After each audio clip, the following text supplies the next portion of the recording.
Salve tropinha, seja bem-vindo ao primeiro vídeo no canal e hoje eu vou estar ensinando a vocês como se cadastrar no servidor avançado, tropinha.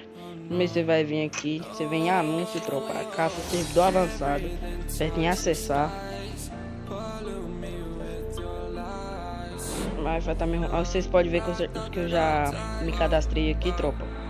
Mas quando você entrar nesse negócio aqui, ó, vai aparecer assim, coloque seu nome completo, e-mail e DDD e número ativo, tropa.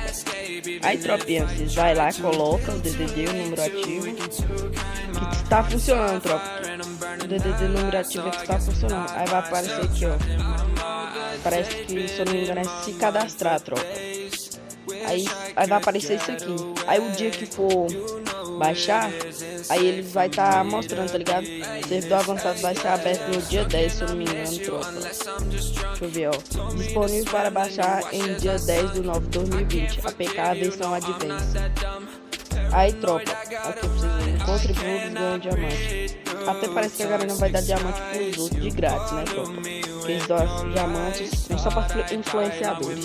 Então é isso, tropa. O vídeo foi esse. Se vocês gostaram aí, se inscreva no canal. Que logo vai ter mais vídeos aí por aí. Falou!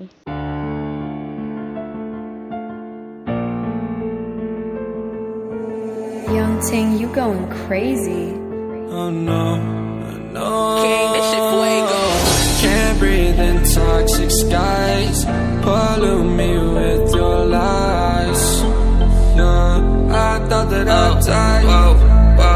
I cannot breathe through toxic skies. You pollute me with your lies. Thought I'd die along with my sense of time, and I'm not alright. Feel trapped in my mind, I can't escape even if I try to. Little too late, too weak and too kind. My heart is on fire and I'm burning up.